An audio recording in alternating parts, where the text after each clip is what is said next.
Come on in, don't be shy, don't stall. We got a funky vibe, yeah.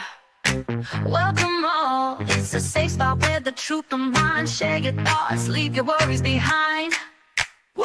Defenseless, that's where you belong. Click that like and groove along. Hit subscribe, let the love flow free. Join the fam where you're meant to be. Woo! Got mysteries, stories that feeling right. We dig deep, ain't no secrets to hide. No judgment here, just an open crew.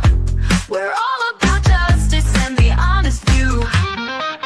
Yeah, defenseless, that's where you belong. Click that like and groove along. Hit subscribe, let the love flow free. Join the fam where you're meant to be.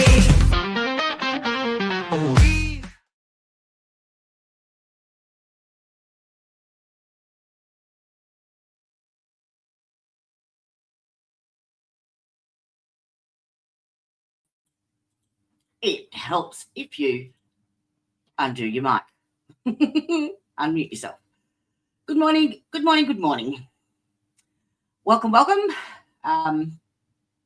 Today is Thursday, the 2nd of October, and it will be all day, believe it or not. That shit happens. So, I apologise. No, I don't. I'm late. Yes, shit happens. Sometimes my body does not like to do what my brain wants it to do, and just is what it is, no matter how hard I try. So, today being one of those days, the week being one of those weeks, yeah, I'm lucky I'm here. So, that'd be Teresa. Hello, sweetheart. How you doing, darling? I got here eventually. I haven't check out Beetroot face. Yeah. So I'm just going to cool down because I'm on fire and stay behind my avatar until said beetroot and ice packs do their trick. And as you know, Tricia, it's been a bit of a roller coaster week here with an old friend of mine who lost her daughter tragically a few weeks ago in the country to just a horrendous accident, like freak accident. Had a helmet and everything. She was riding push bike in the country, and yeah, so the funeral was delayed for quite some time because it was a crime scene and they had to do an autopsy. So today I would actually like to dedicate this stream to the beautiful, amazing, sassy, full of life 21-year-old Mackenzie Rose Mason that is still with us in our hearts, but not here where we can see her. My heart absolutely goes out to the Mason family. They are one of those beautiful families that support one another and have each other's backs, and just, yeah, they're just amazing. And they are so strong. And I don't ever want to be in the situation that they're in right now. So let's celebrate this beautiful girl, and I'd like to introduce you to Miss Mackenzie Rose.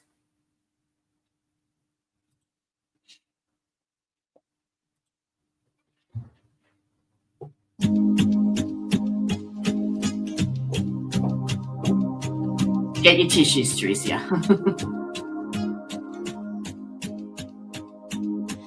There I was again tonight. And just damn you, Taylor Swift, for combining those mumbo jumbo mixture of words and making them mean something. Forcing laughter, faking smiles, same old tired, lonely place. Walls of insincerity, shifting eyes and vacancy, vanished when I saw your face.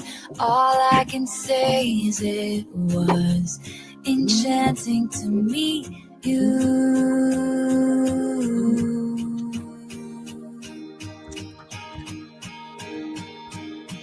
Your eyes whispered, have we met? Across the room, your silhouette starts to make its way to me. The playful conversation starts, counter all your quick remarks like passing notes in secrecy. And it was enchanting to meet you. All I can say is I was enchanted to meet you.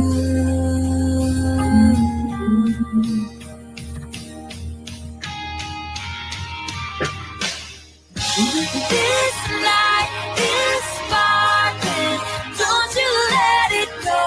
I'm wonderstruck, rushing all the way home. I'll spend forever wondering if you knew I was enchanted to meet you.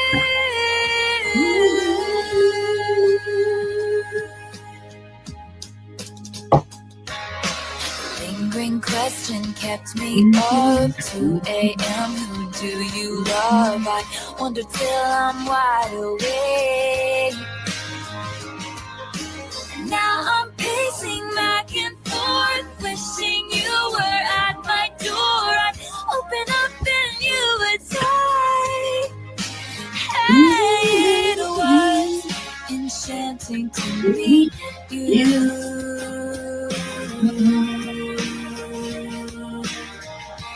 All I know is I was enchanted to meet you.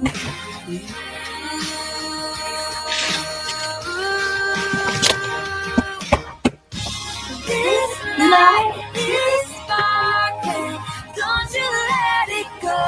I'm wonderstruck, rushing all the way home. I'll spend forever wondering if you knew.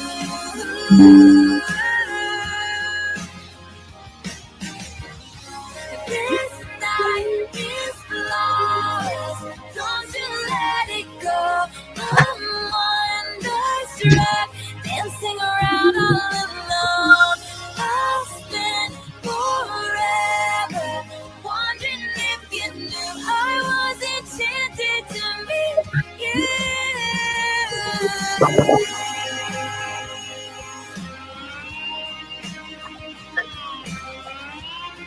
Yeah, I don't know that. Exactly.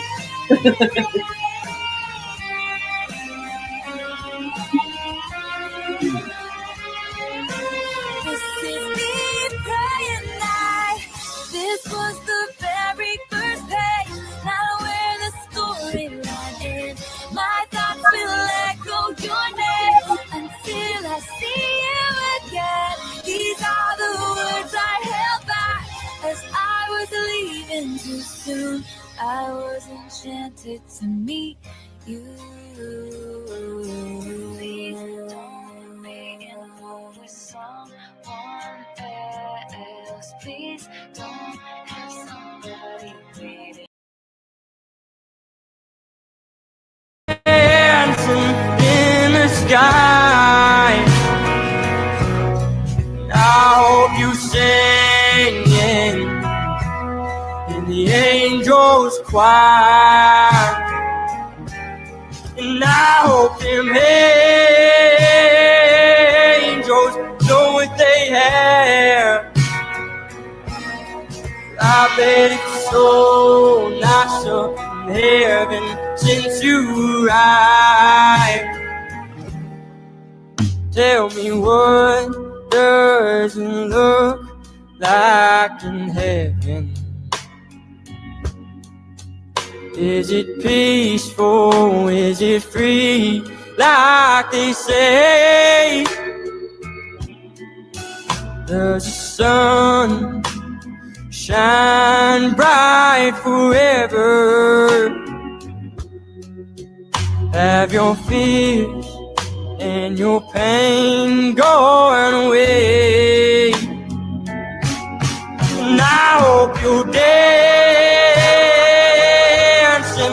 in the sky,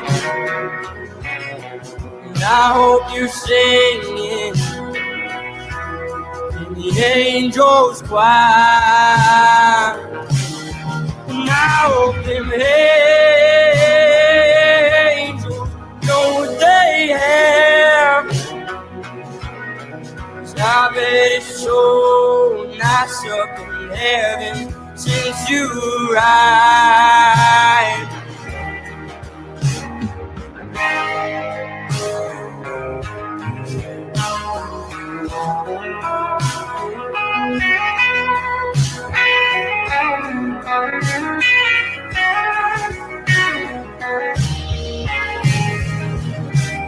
And I hope you're dancing in the sky. I hope you're singing in the angel choir, and I hope them angels know what they have. 'Cause I bet it's so nice up in heaven since you arrived.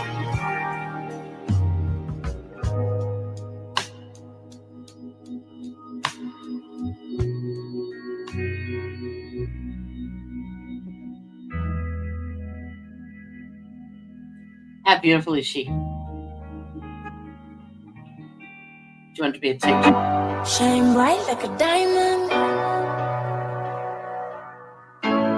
Shine bright like a diamond. Fine light in the beautiful sea. I chose to be happy.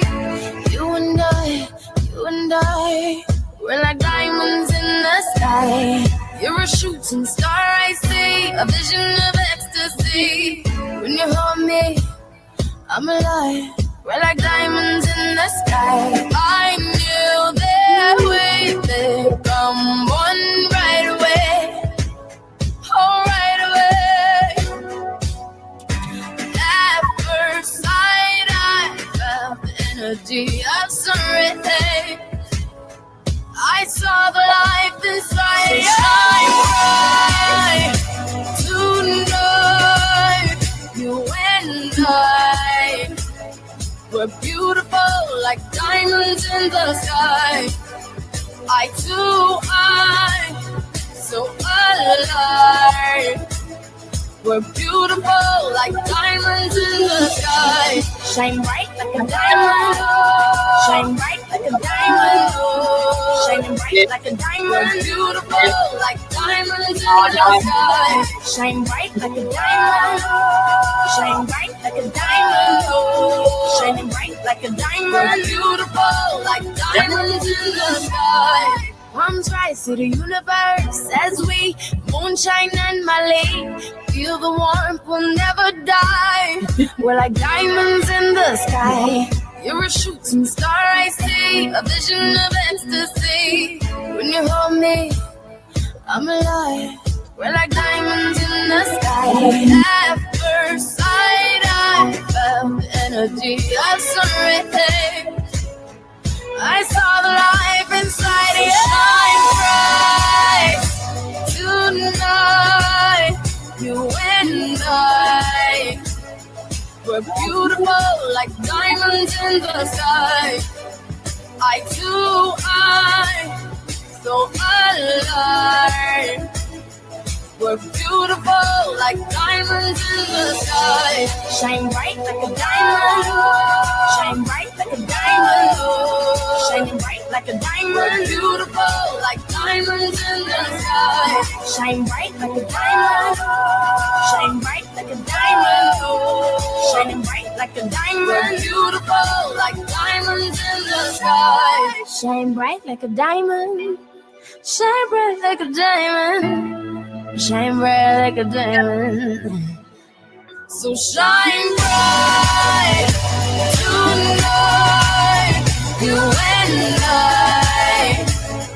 We're beautiful like diamonds in the sky. Eye to eye, so alive. We're beautiful like diamonds in the sky. Shine bright like a diamond. Shine bright like a diamond. Shine bright like a diamond. Oh yeah. Shine bright like a diamond. Shine bright like a diamond. Shine bright like a diamond. Shine bright like a diamond.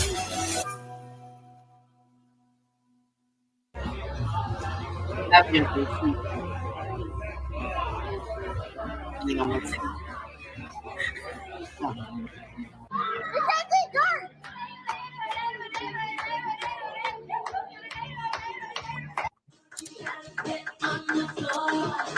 Reaches for sure. You live like that. You live with goals. If you love like that, let us go.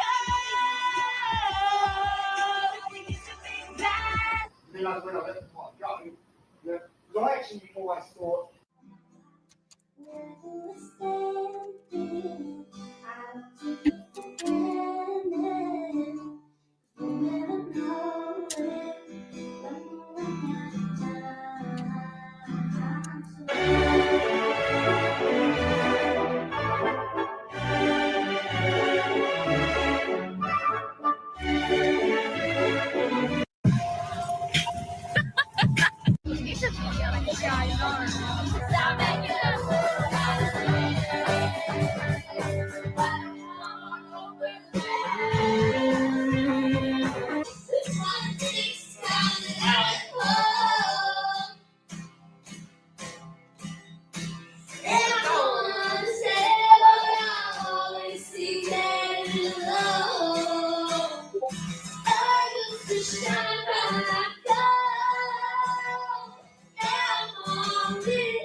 Trust me, I'm an INDEPENDENT. She's hustling, chasing dreams. I was 14 with the full strap. What's it? Heartbreak, but the city with the backpack.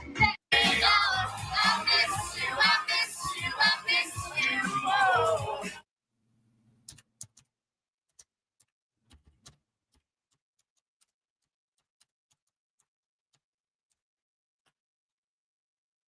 All right. Well, thank you very much for listening to that. She was an amazing, beautiful girl. She did shine like a diamond. She will shine like a diamond, and forevermore she will be a diamond. And I will see you again, Miss Mackenzie Rose. Keep that sass, baby. Keep it. You own it. All right, let's get back to the dipshit that threw a baby in a fucking river. Because yay.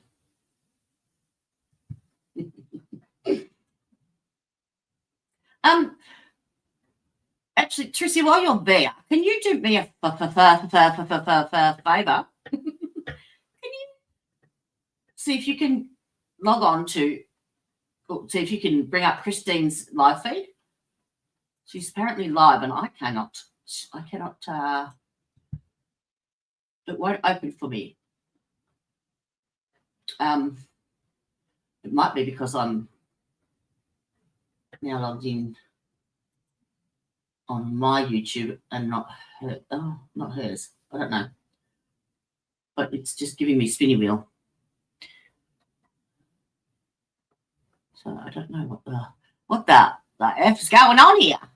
And tell me what you think of the lovely, tidy, neat, arranged, organised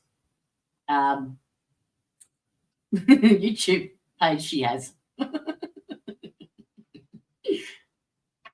right, let's get this on the road, shall we? This shit show is about to begin. Now, why have I got that there? That shouldn't be there. That should be, what did I do? I did that. No. What did I do? I did maybe that with a little bit of that, I think. No, that one, that one. Oh, I know. I've got a new QR code. It's for our Discord. Hey, there we go. So you want to join Discord? You can use your smartphone or your iPad or anything that's got a camera, and that will take you straight to us. Alrighty. If we're live and you've signed in or you've joined our Facebook Discord, just drop me a message in chat, and I'll go and approve it. Oh, okay. I wonder if it's something to do with. I bet you I'm still signed in. We're prepared to. What do we need to take up? We need to harmonize.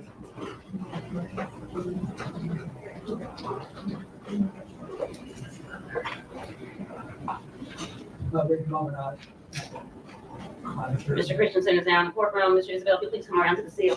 Follow the directions of you. Deputy.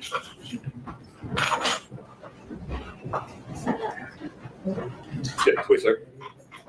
Stand on the top of the seal, face the judge, raise your right hand. Do you swear or affirm to tell the truth? Please have a seat, watch your step, and I'll need you to speak up for the benefit of the Madam Court Recorder who's recording these proceedings. We're going to this, but you have sat through this trial, right? And you've listened to all the proof along with us. You have to speak up, Mr. Massey. Thank you. Try to get you an additional microphone. You've heard all the proof along with us.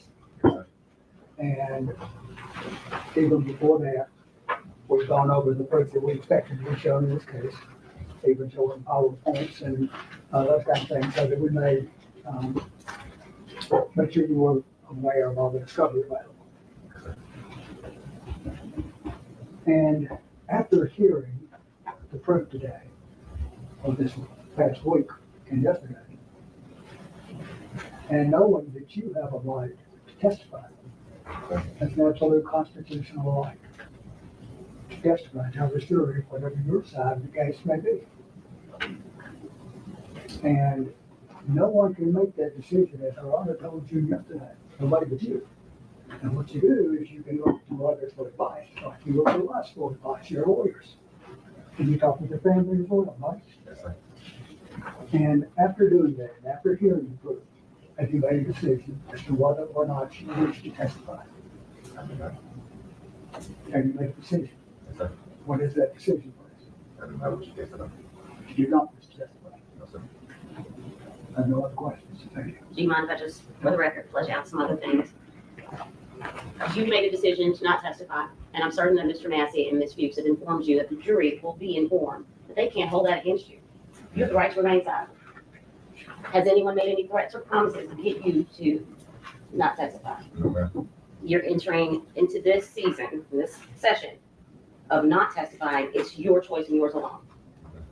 And that you understand that no one can draw any inferences, meaning no one can assume what you would or would not have said just because you didn't testify. And that's basically what I'll tell the jury. They can't hold that against you. You understand? And you've had enough time, not only just this morning, because I know you spent some time with your lawyers this morning to discuss this issue. And you did yesterday, right? I need work. Yes, ma'am. And you don't need additional time to discuss this decision. No, ma'am. You're clear, and you're clear on what you're going to do. Yes, ma'am.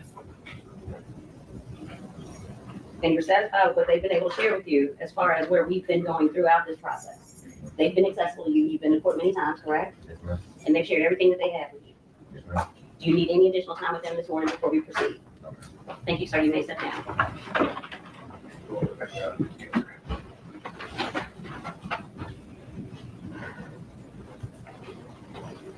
Next up.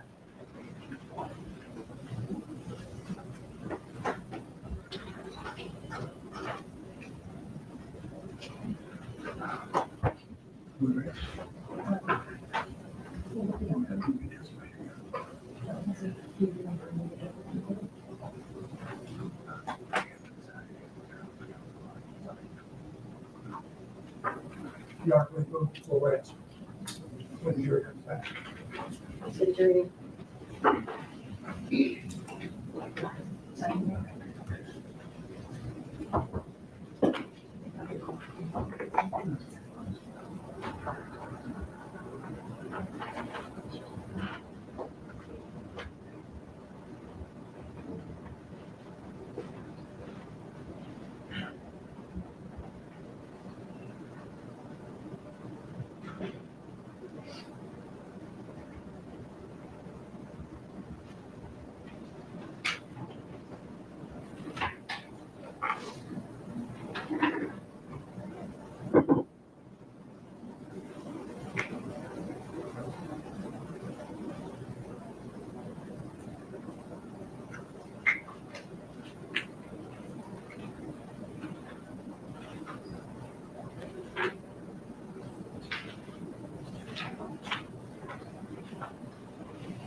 Good morning. Good morning. Ladies and gentlemen, it is Tuesday, September 30th, and what a weekend has been, right? Let's get started. Mr. Massey, Ms. Hughes. John Blake, on behalf of the defense, the fifth rests. Does the state of Tennessee wish to present any rebuttal? Nigger.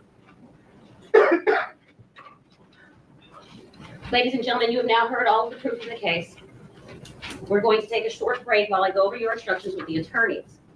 I'm going to give them a few minutes to prepare their closing arguments, if any. The state may give a closing argument and the defense may give a closing argument. If the defense gives a closing argument, the state will be allowed to give a final rebuttal argument if it wishes. This is because the state has the burden of proof in this case. During this break, even though you have heard all of the proof, do not discuss the case amongst yourselves. It is now 10:26. I hope to be with you very soon, and I hope that we can work, the lawyers and I can work rather expeditiously so as to get you back in and go over these instructions. I'll see you in a minute. Ladies and gentlemen, your lead defense pad, your chair, follow me. Notice I didn't mention one yet. But I will.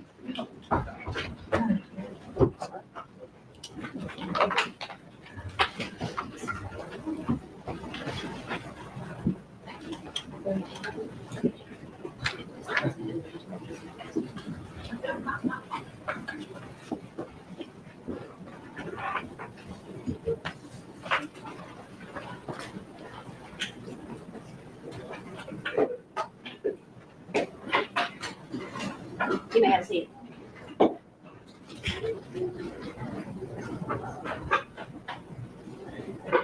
I'm not certain if Ms. Harris sent out preliminaries that everyone had.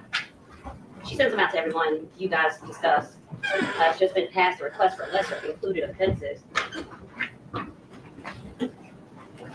Have to say, had an opportunity to review what Mr. Massey has filed. You're just receiving a copy, Judge. It appears as count 1 and count 2's litigation team for Mr. Isabelle is asking for second-degree murder, reckless homicide, and negligent homicide. As to count 3 first-degree felony murder, they are asking for second-degree murder, reckless homicide. As to count 4 of the indictment, aggravated child neglect, they're asking for child neglect. As to count 5, especially aggravated kidnapping, aggravating kidnapping, and kidnapping as lesser.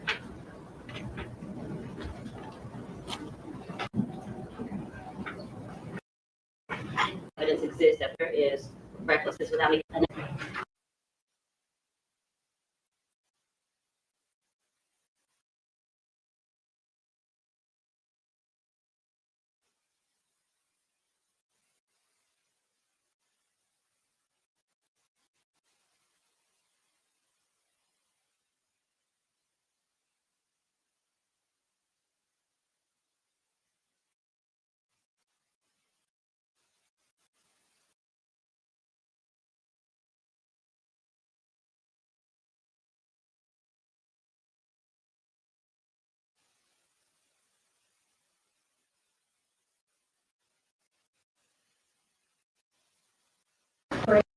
I understand this. How many pages do you have there? I would say, yeah, there. 20 minutes. That's perfectly fine. I don't want you to feel as though I'm ignoring you and I'm not here. I'm here. I think Mr. Steele and Mrs. Carpenter. Okay, would, Your Honor, the state is, Your Honor, and the instructions that were favored.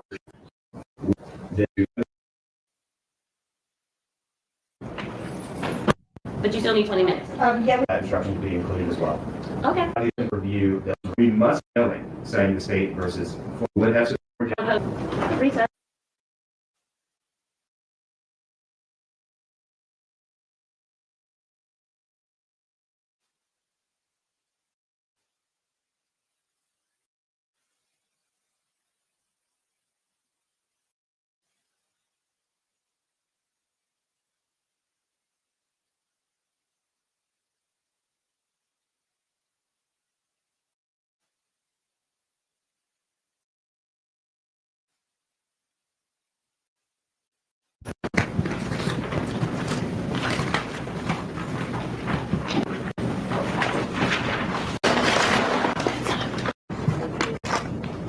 And the jury's coming in. What's? Not going to raise our, they're going to quit with a matter of law. I asked if there was anything we needed to take up, and I got a jury in the hallway. Just a moment.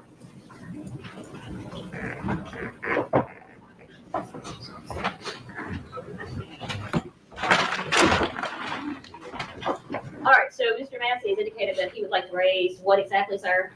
God, basically, would raise our motion to judgment of acquittal to each count. That because the state's proof, but it's no longer taken in the light most favorable to the state, and ask the court to dismiss first degree murder on each of the 3 counts, counts 1, 2, and 3. And How is this different from what we did on yesterday? I have here motion for judgment of acquittal approximately 4:38 on yesterday. So we're gonna do both? Okay, so you're asking me to dismiss the first degree.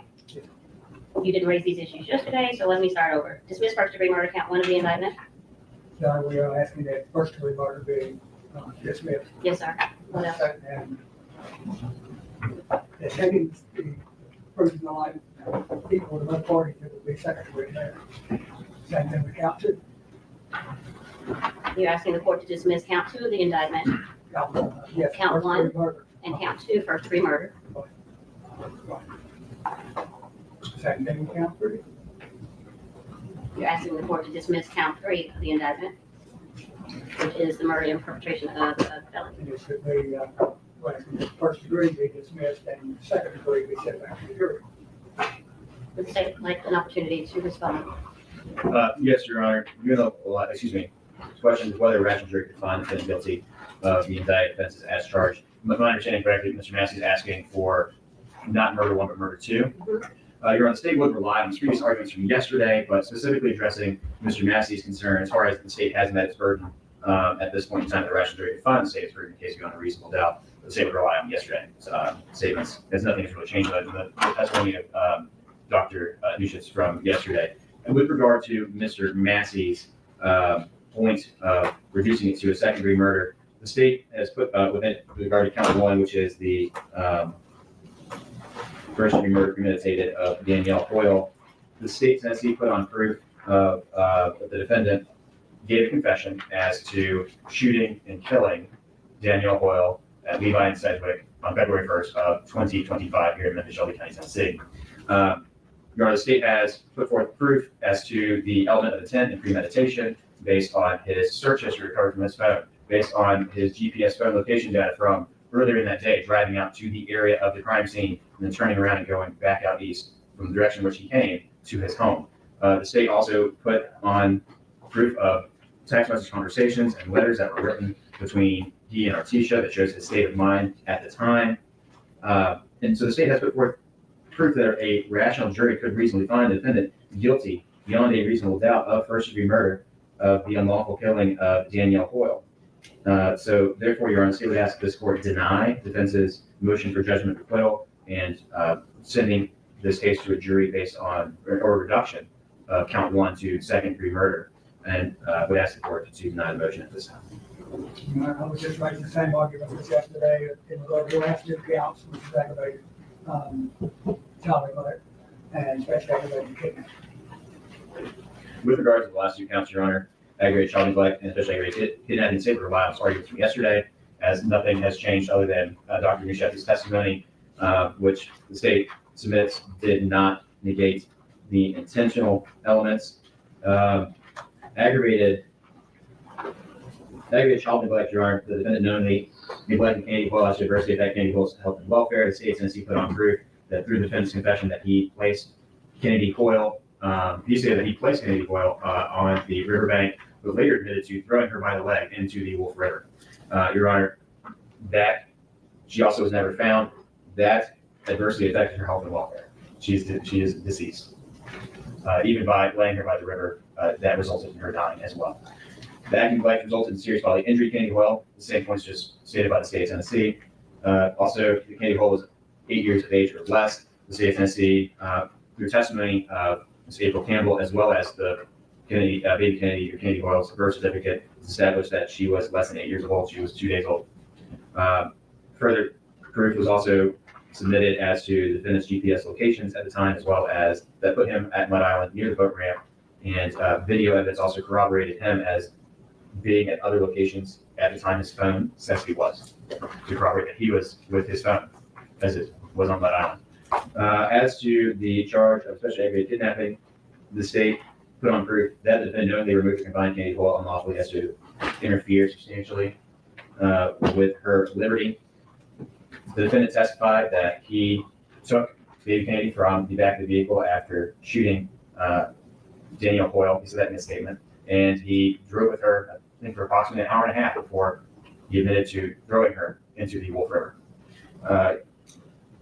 By doing so, he substantially interfered with her liberty. He, at that time, was not a father listed on birth certificate. He also did not have parental rights at that time as far as that had been established. And so he did not have a legal reason to have baby Kennedy with him, but also taking into consideration the facts that he had just killed Danielle Hoyle based on his statement and the evidence presented by the state of Tennessee during the course of the trial, he unlawfully interfered with her liberty. And as a result, or during the course of, she suffered serious bodily injury during the removal confinement. She is deceased as an act that continued during the course of the especially aggravated kidnapping. For those reasons, the state would submit that a rational jury could find the defendant guilty of both of those counts beyond a reasonable doubt, and therefore ask this court to deny defense counsel's motion for judgment of acquittal at this time. At the conclusion of the state's evidence, the defendant may move, as he has twice now, to ask for the trial judge to consider a judgment of acquittal. When confronted with a motion for judgment of acquittal, the only concern of the trial judge is the legal sufficiency of the evidence and not the weight of the evidence. Respectfully, Mr. Massey, I will have to deny your motion for judgment of acquittal. I do believe that in viewing the evidence provided in the state's case at its best light, it would be inappropriate to dismiss the first degree murder counts in count 1, 2, and 3 of the indictment, or disturb the indictment on counts 5 and 6. Let's bring in the jury, please.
Young jury in the courtroom.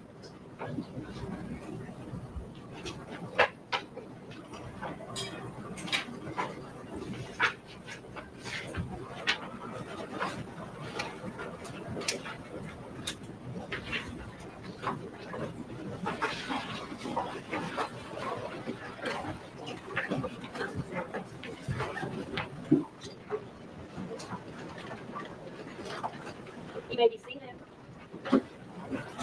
Ladies and gentlemen of the jury, you may have found yet another packet in your seat. These are your final jury instructions, and I shall read them to you. Members of the jury, the evidence in this case has been completed. It is my duty to instruct you on the rules of law that you must follow and apply in deciding this case.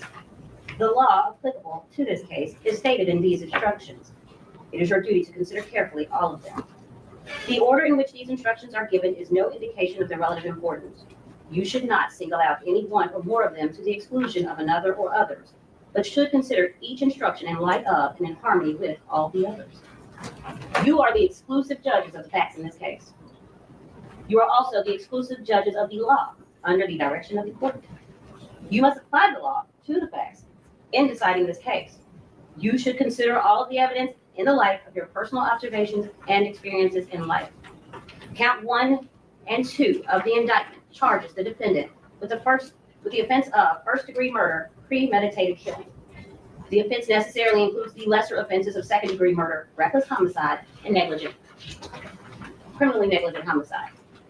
Count 3 of the indictment charges the defendant with the offense of first-degree murder, killing and perpetration of aggravated child neglect. The offense necessarily includes the lesser offenses of second-degree murder, reckless homicide, and criminally negligent homicide. Count 4 in the indictment charges the defendant with the offense of aggravated child neglect. The offense necessarily includes the lesser offenses of child neglect. Count 5 in the indictment charges the defendant with the offense of especially aggravated kidnapping. The offense necessarily includes the lesser offenses of aggravated kidnapping, and false imprisonment. There are 5 counts in this indictment. You are to treat them as separate and distinct at all times. The indictment in this case is the formal written accusation charging the defendant with a crime. It is not evidence against the defendant and does not create any inference of guilt. The law makes it the duty of the court to give in charge to the jury all the law relative to the case on trial. The duty of the jury is to consider carefully all of the evidence delivered to you in the trial and, under the law given you by the court, to render your verdict with absolute impartiality. The jurors are the sole judges of the facts and the law as it applies to the facts in the case. In reaching your verdict, you are to consider the law in connection with the facts. The court is the proper source from which you are to get the law. In other words, you are the judges of the law as well as the facts under the direction of the court.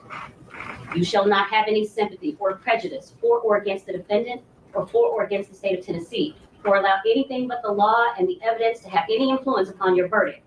You must render your verdict with absolute fairness and impartiality as you think truth and justice dictate. You may consider every fact and circumstance in the case in arriving at your verdict. At times during the trial, I have ruled upon the admissibility of evidence. You must not concern yourself with those rulings. My rulings, these instructions, or any other remarks that I have made do not indicate any opinion about the facts of the case or what your verdict should be. Statements, arguments, and remarks of counsel are intended to help you in understanding the evidence and applying the law, but they are not evidence.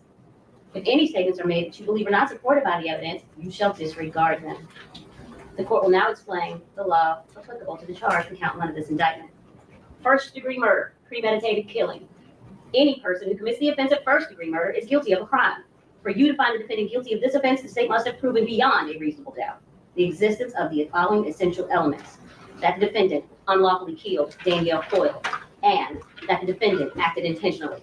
A person acts intentionally when it's a person's conscious objective or desire to cause the death of Danielle Hoyle, and the killing was premeditated. A premeditated act is one done after the exercise of reflection and judgment. Premeditation means that the intent to kill must have been formed prior to the act itself. It is not necessary that the purpose to kill pre-exists in the mind of the accused for any definite period of time. The mental state of the accused at the time he allegedly decided to kill must be carefully considered in order to determine whether the accused was sufficiently free from excitement and passion as to be capable of premeditation. If the design to kill was formed with premeditation, it is immaterial that the accused may have been in a state of passion or excitement when the design was carried into effect. Furthermore, premeditation can be found if the decision to kill is first formed during the heat of passion, but the accused commits the act after the passion has subsided. Second-degree murder. Any person who commits second-degree murder is guilty of a crime. For you to find the defendant guilty of this offense, the state must have proven beyond a reasonable doubt the existence of the following essential elements: that the defendant unlawfully killed Danielle Hoyle, and that the defendant acted knowingly. Reckless homicide. Any person who commits the offense of reckless homicide is guilty of a crime. For you to find the defendant guilty of this offense, the state must have proven beyond a reasonable doubt the existence of the following essential elements: that the defendant killed Danielle Hoyle, and that the defendant acted recklessly. Criminally negligent homicide. Any person who commits criminally negligent homicide is guilty of a crime. For you to find the defendant guilty of this offense, the state must have proven beyond a reasonable doubt the existence of the following essential elements: that the defendant's conduct resulted in the death of Danielle Hoyle, and that the defendant acted with criminal negligence. The court will now explain the law applicable to the charge in count 2 of this indictment. First-degree murder, premeditated killing. Any person who commits the offense of first-degree murder is guilty of a crime. For you to find the defendant guilty of this offense, the state must have proven beyond a reasonable doubt the existence of the following essential elements: that the defendant unlawfully killed Kennedy Hoyle, and that the defendant acted intentionally. A person acts intentionally when it is a person's conscious objective or desire to cause the death of Kennedy Hoyle, and that the killing was premeditated.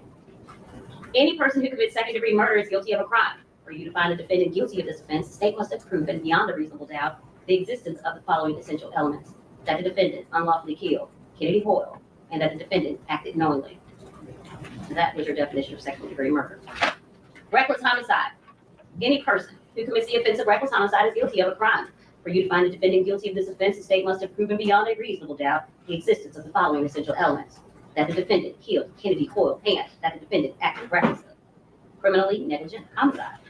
Any person who commits criminally negligent homicide is guilty of a crime. For you to find the defendant guilty of this offense, the state must have proven beyond a reasonable doubt the existence of the following essential elements: that the defendant's conduct resulted in the death of Kennedy Hoyle, and that the defendant acted with criminal negligence. The court will now explain the law applicable to the charge in count 3 of this indictment. First-degree murder, killing in perpetration of aggravated child neglect. Any person who commits the offense of first-degree murder is guilty of a crime. For you to find the defendant guilty of this offense, the state must have proven beyond a reasonable doubt the existence of the following essential elements: that the defendant unlawfully killed Kennedy Hoyle, and that the killing was committed in the perpetration of, or the attempt to perpetrate, the alleged aggravated child neglect. That is, that the killing was closely connected to the alleged aggravated child neglect and was not a separate, distinct, and independent event, and that the defendant intended to commit the alleged aggravated child neglect. The essential elements necessary to constitute aggravated child neglect are that the defendant knowingly neglected the child so as to adversely affect the child's health and welfare, and that the act of neglect resulted in serious bodily injury to the child, and that the child was 8 years of age or less. The elements of first-degree murder have already been set out and are previously explained in count 1 and 2 of this indictment. The intent to commit the underlying felony must exist prior to or concurrent with the commission of the act causing the death of the victim. Proof that such intent to commit the underlying felony existed before or concurrent with the act of killing is a question of fact to be decided by the jury after consideration of all the facts and circumstances. Consideration of such factors as time, place, and causation is helpful in determining whether a killing was committed in the perpetration of the alleged aggravated child neglect. The killing may precede, coincide with, or follow the aggravated child neglect and still be considered as occurring in the perpetration of the aggravated child neglect, so long as there is a connection in time, place, and continuity of action. The elements of first-degree murder, second-degree murder, voluntary manslaughter, reckless homicide, and criminally negligent homicide have already been set out and are previously explained in count 1 and 2 of this indictment.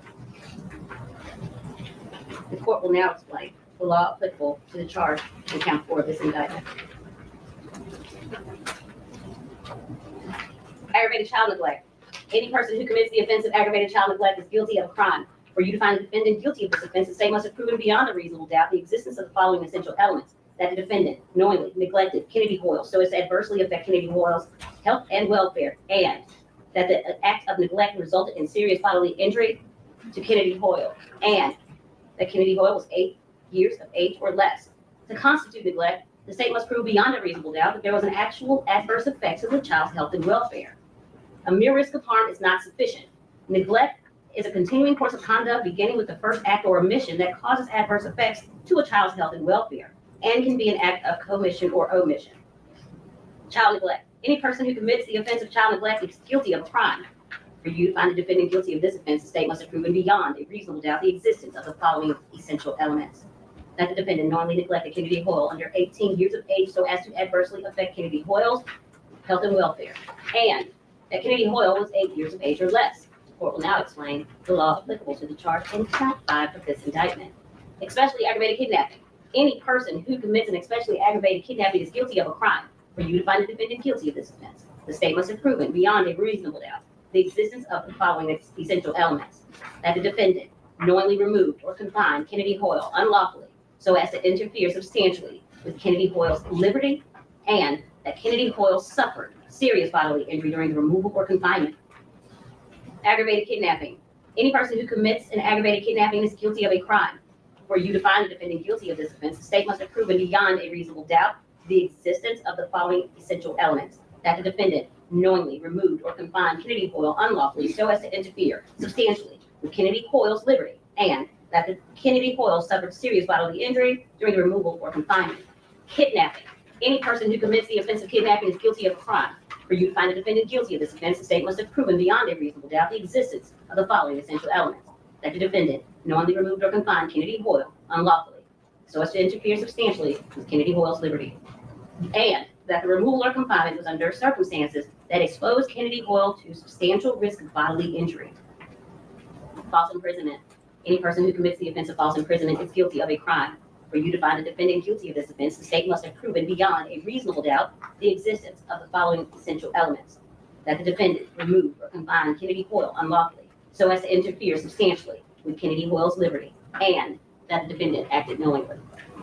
As to especially aggravated kidnapping, and false imprisonment, a removal or confinement is unlawful if it is accomplished by force, threat, or fraud, or in the case of a person who's under the age of 13 or incompetent, if it is accomplished without the consent of a parent, guardian, or other person responsible for the general supervision of the minor's or incompetent's welfare. Although the law requires no specific period time of confinement or distance of removal, a removal or confinement interferes substantially with another's liberty if the time of confinement is significant or the distance of removal is considerable. To find a defendant guilty of this offense, you must also find beyond a reasonable doubt that the removal or confinement was to a greater degree than that necessary to commit the offenses of first-degree murder and aggravated child neglect as charged in counts 2, 3, and 4. In making this determination, you may consider all of the relevant facts and circumstances of the case, including but not limited to the following factors: the nature and duration of the alleged victim's removal or confinement by the defendant, whether the removal or confinement occurred during the commission of the separate offense, whether the interference with the alleged victim's liberty was inherent in the nature of the separate offense, whether the removal or confinement prevented the alleged victim from summoning assistance, although the defendant need not have succeeded in preventing the alleged victim from doing so, whether the removal or confinement reduced the defendant's risk of detection, although the defendant need not to have succeeded in this objective, and whether the removal or confinement created a significant danger or increased the alleged victim's risk of harm, independent of that posed by the separate offense. Unless you find beyond a reasonable doubt that the alleged victim's removal or confinement exceeded that which was necessary to accomplish the alleged first-degree murder and aggravated child neglect and was not essentially incidental to it, you must find the defendant not guilty of especially aggravated kidnapping, kidnapping, or false imprisonment. Definitions. Intentionally intended intent means that a person acts intentionally with respect to the nature of the conduct or to a result of the conduct when it is the person's conscious objective or desire to engage in the conduct or cause the result. Knowingly means that a person acts knowingly with respect to the conduct or to circumstances surrounding the conduct when the person is aware of the nature of the conduct or that the circumstances exist. A person acts knowingly with respect to a result of the person's conduct when the person is aware that the conduct is reasonably certain to cause the result. Recklessly means that a person acts recklessly with respect to circumstances surrounding the conduct or the result of the conduct when the person is aware of but consciously disregards a substantial and unjustifiable risk that the circumstances exist or the result will occur. The risk must be of such a nature and degree that its disregard constitutes a gross deviation from the standard of care that an ordinary person would exercise under all the circumstances as viewed from the accused person's standpoint. Adversely affect the child's health and welfare may include, but is not limited to, the natural effects of starvation or dehydration, adverse effects on the emotional and mental health and welfare of the child. Child means a person under 18 years of age. Bodily injury includes a cut, abrasion, bruise, burn, or disfigurement, and physical pain or temporary illness or impairment of the function of a bodily member, organ, or mental faculty. Serious bodily injury means bodily injury that involves a substantial risk of death, protracted unconsciousness, extreme physical pain, protracted or obvious disfigurement, or protracted loss or substantial impairment of a function of a bodily member, organ, or mental faculty. Criminal negligence refers to a person who acts with criminal negligence with respect to the circumstances surrounding the person's conduct or the result of that conduct when the person ought to be aware of a substantial and unjustifiable risk that the circumstances exist or the result will occur. The risk must be of such a nature and degree that the failure to perceive it constitutes a gross deviation from the standard of care that an ordinary person would exercise under all the circumstances as viewed from the accused person's standpoint. Identity. One of the issues in this case is the identification of the defendant as the person who committed the crime. The state has the burden of proving identity beyond a reasonable doubt. Identification testimony is an expression of belief or impression by the witness, and its value may depend on your consideration of several factors.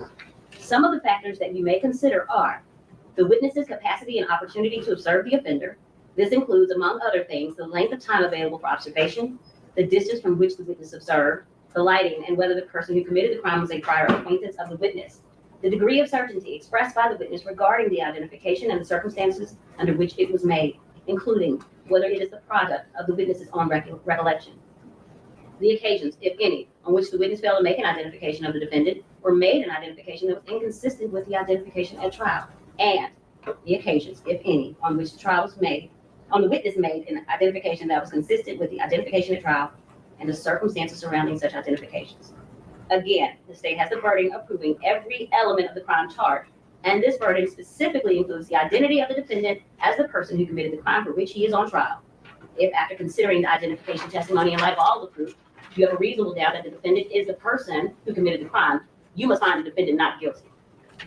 The court further charges you that if you are satisfied from the whole proof in the case, beyond a reasonable doubt, that the defendant, Brandon Isabelle, committed the crimes charged against him, and you are satisfied beyond a reasonable doubt that he has been identified as the person who committed the crimes charged, then it would be your duty to convict him. On the other hand, if you are not satisfied with the identity from the proof, or you have a reasonable doubt as to whether he has been identified from the whole body of the proof in the case, then you must return a verdict of not guilty. Burden of proof.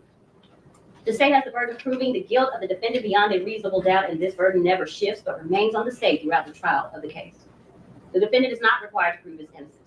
The state must have proven beyond a reasonable doubt all of the elements of the crime charged, and that it was committed before the finding and returning of the indictment in this case. The burden of proof venue. The burden is upon the state to prove by a preponderance of the evidence that the offense was committed in Shelby County, Tennessee. Proof by a preponderance of the evidence means that the greater weight of the evidence must be in support of the state's contention. Venue of the offense lies in the county where the offense was commenced or consummated. If you find that the state has failed to prove by a preponderance of the evidence that this offense was commenced or consummated in Shelby County, Tennessee, then you must return a verdict of not guilty. Presumption of innocence. The law presumes that the defendant is innocent of the charges against him. This presumption remains with the defendant throughout every stage of the trial, and it is not overcome unless, from all the evidence in the case, you are convinced beyond a reasonable doubt that the defendant is guilty. You enter upon this investigation with the presumption that the defendant is not guilty of any crime, and this presumption stands as a witness for him unless it is rebutted and overturned by competent and credible proof. It is, therefore, incumbent upon the state, before you can convict a defendant, to establish to your satisfaction beyond a reasonable doubt that the crime charged in the indictment has been committed, that the same was committed within the county of Shelby and the state of Tennessee before the finding of this indictment, and that the defendant committed the crime in such manner that would make him guilty under the law here defined and explained to you. Reasonable doubt is that doubt created by an investigation of all the proof in the case, and an inability after such investigation to let the mind rest easily as to the certainty of guilt. Reasonable doubt is a real doubt of the defendant's guilt based upon reason and common sense after a careful and impartial consideration of all the evidence in the case. Proof beyond a reasonable doubt, therefore, is proof of such a convincing nature that you would be willing to rely and act upon it without hesitation in the most important of your own affairs. It is not necessary that a defendant's guilt be proved beyond all possible doubt, because absolute certainty of guilt is not demanded by the law to convict any criminal charge. But moral certainty is required, and this certainty is required as to every element of proof necessary to constitute the offense. Direct and circumstantial evidence. The guilt of the defendant, as well as any fact required to be proved, may be established by direct evidence, by circumstantial evidence, or by both combined. Direct evidence is defined as evidence which proves the existence of a fact and issue without inference or presumption. Direct evidence might consist of testimony of witnesses who saw or heard what happened firsthand. If witnesses testified about what they saw or heard, they presented direct evidence. Circumstantial evidence is all the testimony and exhibits which give you clues about what happened in an indirect way. Circumstantial evidence consists of proof of collateral facts and circumstances, which do not directly prove the fact and issue, but from which that fact may be logically inferred. It is your duty to decide how much weight to give to direct and circumstantial evidence. You should consider all the evidence, both direct and circumstantial, and give it whatever weight you believe it deserves. The law makes no distinction between the weight you may give to direct or circumstantial evidence. Either type of evidence can prove a fact if it is convincing enough. A defendant may be convicted on direct evidence, circumstantial evidence, or both. Impeaching a witness. A witness may be impeached by proving that the witness has made some material statements at some point before the witness testified, which are different with his or her testimony on the witness stand. However, unless entered as a numbered exhibit by the court and allowed to be taken by you back to the jury room when you deliberate, you may consider proof of any prior inconsistent statements only for the purpose of determining whether the witness is telling the truth at trial. The contents of the prior inconsistent statement are not to be considered as proof in the trial. Further, a witness may be impeached by a careful cross-examination involving the witness in contradictory, unreasonable, and improbable statements. However, immaterial discrepancies or differences in the statements of witnesses do not affect their credibility unless it should plainly appear that some witness has willfully testified falsely. When a witness is thus impeached, the jury has the right to disregard the evidence and treat it as untrue, except where it is corroborated by other credible testimony or by the facts and circumstances proved on the trial. Prior consistent statements are admissible to rehabilitate a witness or to respond to impeachment by a prior inconsistent statement. The prior consistent statements cannot be considered by the jury as substantive evidence and is to be used only in assessing the credibility of the witness. Any prior consistent statements can be used only as corroboration of the in-court testimony of the witness after impeachment by opposing counsel. You may consider proof of any prior consistent statements only for the purpose of determining whether the witness is telling the truth at trial. The contents of the prior consistent statement are not to be considered as proof in the trial. Expert witness. During the trial, you heard the expert testimony of Officer Brian Owen, who is described to us as an expert in the field of crime scene analysis. You heard the testimony of Special Agent Michael Garner, who was an expert in digital forensics. You heard the testimony of Sergeant Jason Bledsoe, who is an expert in digital forensics and extractions. You heard the testimony of Agent Stephen Walzak, who is an expert in forensic biology. You also heard the testimony of Jeffrey Newshatz, who is an expert in confessions. The rules of evidence provide that if scientific, technical, or other specialized knowledge might assist the jury in understanding the evidence or in determining a fact and issue, a witness qualified as an expert by reason of special knowledge, skill, or experience may testify and state his or her opinions concerning such matters and give reasons for his or her testimony. Merely because an expert has expressed an opinion does not mean, however, that you are bound to accept this opinion. The same as with any other witness, it is up to you to decide whether you believe the testimony and choose to rely upon it. Part of that decision will depend on your judgment about whether the witness's background or training and experience is sufficient for the witness to give the expert opinion that you heard. You must also decide whether the witness's opinions were based on sound reasons, judgment, and information. You are to give the testimony of an expert witness such weight and value as you think it deserves, along with all the other evidence in the case. Credibility of witnesses. You are the exclusive judges of the credibility of the witnesses and the weight to be given to their testimony. If there are conflicts in the testimony of the different witnesses, you must reconcile those conflicts if you can, without hastily or rashly concluding that any witness has sworn falsely. For the law presumes that every witness has told the truth. It is your job to decide what the facts of this case are. When you cannot reconcile the statements of different witnesses, then you must decide which witness or witnesses you believe and how important you think the witness's testimony was. You do not have to accept or reject everything the witness said. You are free to believe all, none, or part of any person's testimony. In deciding which testimony you believe, you should rely on your own common sense and everyday experience. There is no fixed set of rules for judging whether you believe a witness, but it may help you to think about these questions. Was the witness able to see or hear clearly? How long was the witness watching or listening? Was anything else going on that might have distracted the witness? Did the witness seem to have a good memory? How did the witness look and act while testifying? Did the witness seem to be making an honest effort to tell the truth, or did the witness seem to evade the question? Has there been any evidence presented regarding the witness's intelligence, respectability, or reputation for truthfulness?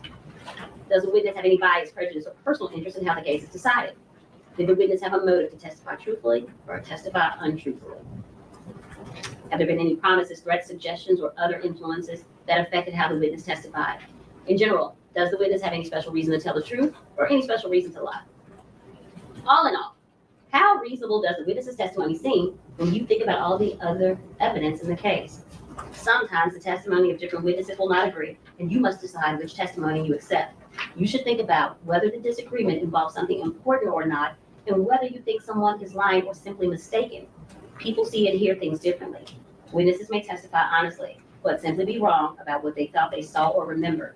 It is also a good idea to think about which testimony agrees best with the other evidence in the case.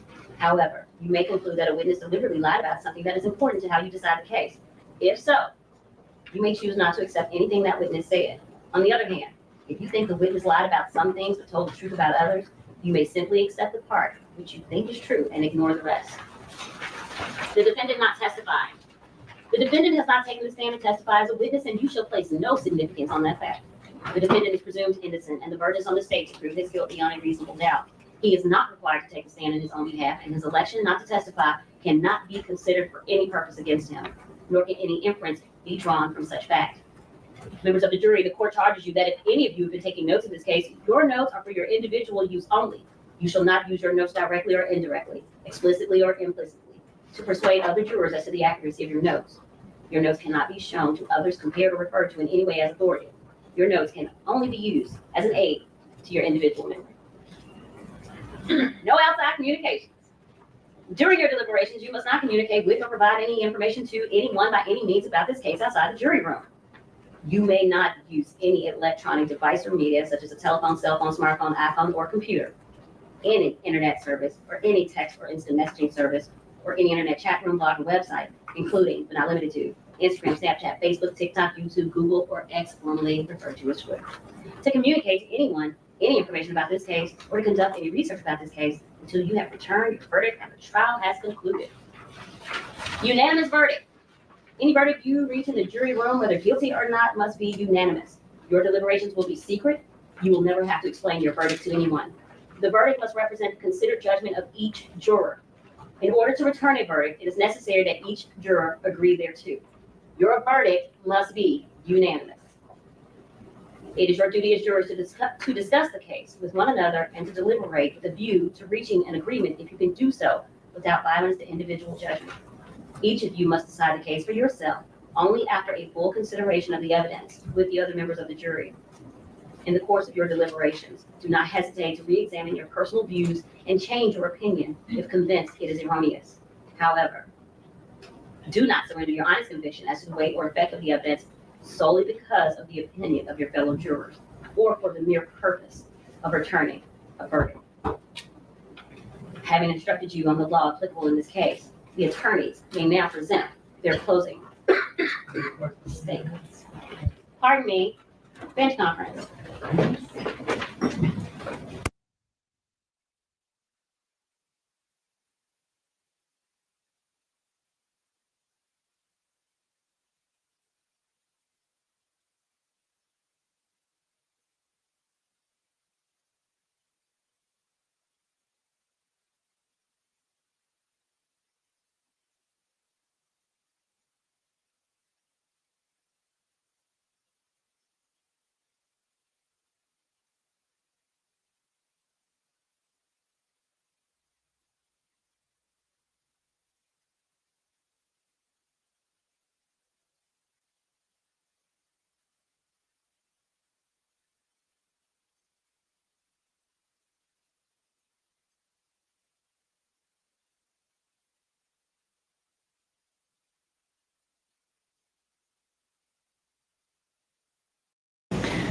Ladies and gentlemen, you've heard all the proof that you're going to hear in this case. You've now heard the law given to you by the judge. You have 5 counts, and they're listed up on the screen for you. Now, you'll see in your jury instructions that there are lesser included offenses for each count. That is not a menu. You don't pick and choose. You have to start with the top charge. So in count 1, that'll be first-degree murder. Everyone has to agree that he's not guilty of first-degree murder before you move to a lesser count. Now, let's talk about count 1 and count 2. Talked about in word elements, what the state has to prove beyond a reasonable doubt. You have count 1, which is premeditated first-degree murder as to the death of Danielle Hoyle. You also have count 2, which is premeditated first-degree murder as to the death of Kennedy Hoyle. The elements are the same. First, the state has to prove that Danielle and Kennedy were unlawfully killed, that the defendant acted intentionally, he intended to kill them, and he acted with premeditation. Now, in your jury instructions, intentionally is defined. It wasn't an accident. The defendant, he pointed that gun at Danielle and fired it at her, intending to kill her. He took Kennedy by the leg and threw her into the river. He intended to kill her. Now let's talk about premeditation. You have the full definition in your jury instructions. And you notice that it talks about reflection and judgment, but that there doesn't have to be a specific amount of time with regards to forming the intent of the purpose to kill. So, how did the state for counts 1 and 2 prove premeditation? The planning. Think about everything that you've heard over the course of several days. The defendant, he filed for divorce January 27th of 2022, mere days before he killed Danielle and Kennedy. What else? Kennedy is born January 31st of 2022. The defendant doesn't sign her birth certificate. Then we move to January 30th of 2022. And you heard Special Agent Garner tell you that they went through the defendant's phone. And what did they find? Web searches. 2 days out from the murder. And the defendant is searching Jared in the wedding ring section. And then he had some additional searches. Can all bullets be traced back to the exact gun that fired them? Can you tell what gun a bullet came from? Now let's move to February 1st of 2022. And you heard Special Agent Garner tell you that he was able to tell the defendant's movements throughout that day. And earlier that day, he's on Mart Road. And you heard Investigator Byers tell you that Mart Road is along Lakeview. And it's an easy turn to miss in the dark. And if you notice on the map, you take Lakeview and you miss Mart Road, next turn, Sedgwick and Levi. Dark, desolate, deserted. Now the defendant told us in his confession, and his GPS told us, he met Danielle at the MAPCO. And why? He told her he had baby clothes to give her. And what was found in the defendant's white Chevy Malibu? Baby clothes. And then we get to the scene. Levi and Sedgwick. He gets Danielle to meet him at that MAPCO. He convinces her to drive down Levi and Sedgwick. No lights, dark, quiet, raining. And he tells us in his statement that he had car trouble. Think about the scene at Levi and Sedgwick. Danielle's Chevy Cruze parked on the wrong side of the road. And what did the defendant tell us? She got in position to shine her headlights to help him out with his car trouble. And what did he do? He walked up to her Chevy Cruze. He opened the passenger door and he fired 1, 2, 3, 4, 5 shots into that car, striking Danielle 5 times in the face and head. Premeditation. Now by 9:23, according to his GPS, he's moving on. He's leaving the area of Levi and Sedgwick. And who does he have with him? He has baby Kennedy.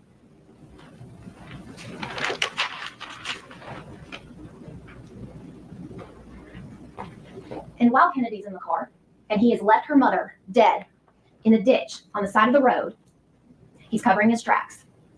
He's sending text messages to Danielle, knowing that she'll never answer.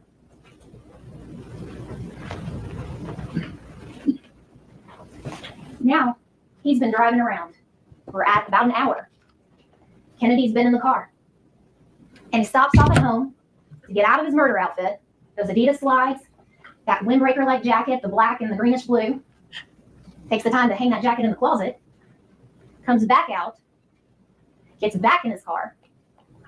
And what does he do? He drives to Mud Island, all the way from Cordova, passing numerous exits, numerous houses, places. All that time, could have made a different choice. But he went, and he drove on Island Drive to get to Mud Island, to that boat ramp, and he took baby Kennedy by the leg and threw her into the Wolf River. Count 4, going a little bit out of order, is aggravated child neglect. And you can see the elements for aggravated child neglect, what the state has to prove beyond a reasonable doubt. That the defendant knowingly neglected Kennedy so as to adversely affect her health and welfare, that it resulted in serious bodily injury, and that Kennedy was 8 years of age or less. And there you have the definition of knowingly, as well as serious bodily injury, all defined in your jury instructions. What did the defendant do with Kennedy? He took her down to the boat ramp at Mud Island, in the dark, in the cold, in the rain, out of her car seat. And even if you believe that he didn't throw her in the river, he just left her by the river and she somehow managed to go into the river, he is still guilty of murder and perpetration of aggravated child neglect. Serious bodily injury or death. Adversely affect the health and welfare. He left her where she could fall into the river in the cold, in the dark, in the rain. And as you see, that goes hand in hand with count 3, and that's the murder and perpetration of aggravated child neglect. So in that count, the difference is the defendant didn't have to intend the killing. He had to intend the aggravated child neglect. Last count, especially aggravated kidnapping. You can see the elements. What do we know? The defendant, after shooting her mother, takes Kennedy, takes her from Levi and Sedgwick, drives around Cordova, goes to his parents' house, goes all the way down to the river, and kills her.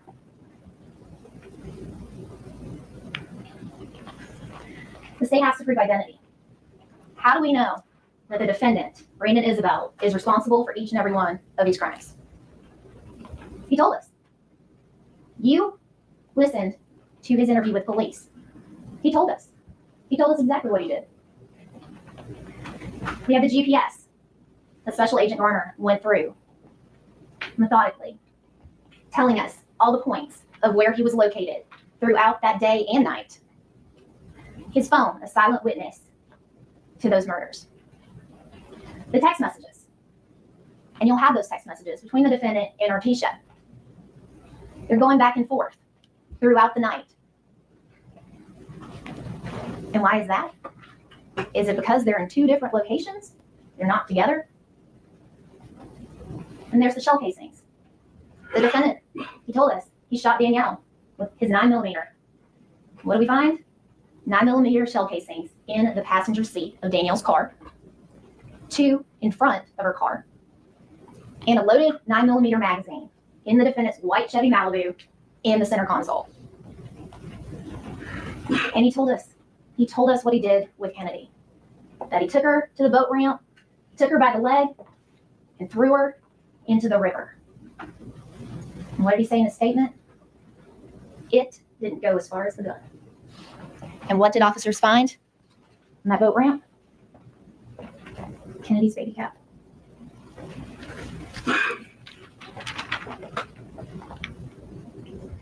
Why did he do it? What's the motive? You'll notice that is not an element that the state has to prove. But it's pretty clear, the motive here. And it's Artisha. The defendant wanted to be with Artisha.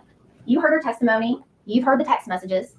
She didn't want to have to deal with another child on top of her child, on top of the child the defendant already had, another mother in the mix. And so he came up with this plan. And he never wanted that baby. And you can see in that text message that he had sent to Danielle, what does he say? I can't be a father to that kid right now, Danielle. If you love me like you say you do, then let's end our mistake, Danielle. But Danielle wanted to be a mother to that little girl. That little girl wasn't a mistake.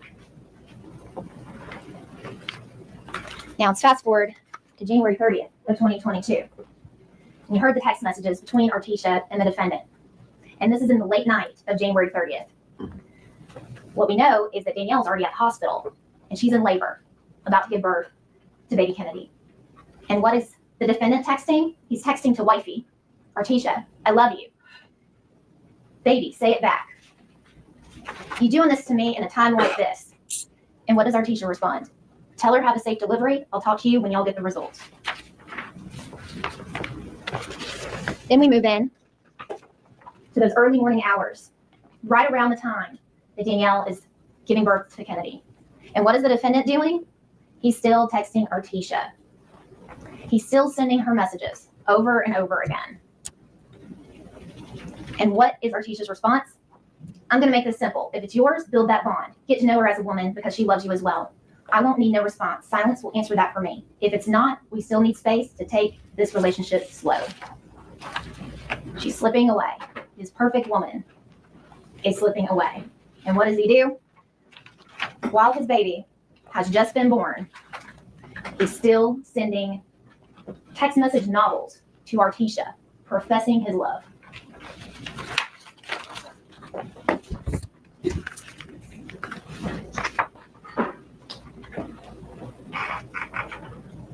And they're still going back and forth. And he says to her, this is the worst I've acted over a female. Never wanted somebody so bad. You knew this day was coming. Why wait until now and all this love and time? And then what do? That early morning, after Kennedy is born, they agree to meet up. And where does the defendant suggest? Where you want to meet at? Our river spot?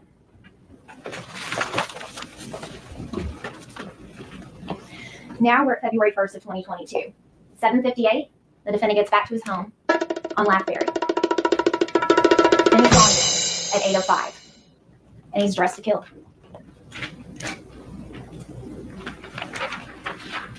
According to the GPS data, he's at the MAPCO at 8:32 to 8:51 p.m.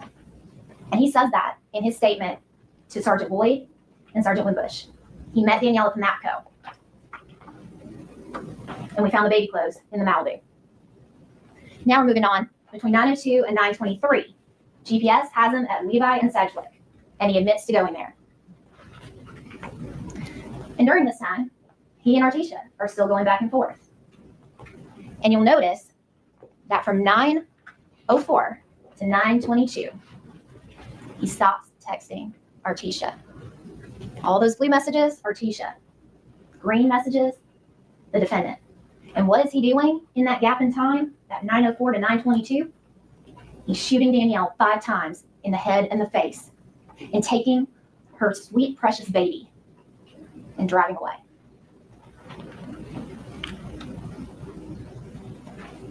You see what's left behind. Danielle and those 9mm shell casings.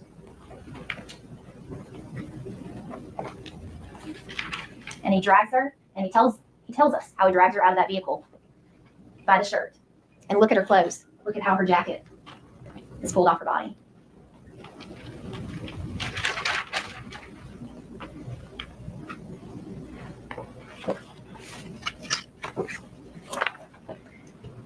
He killed Danielle.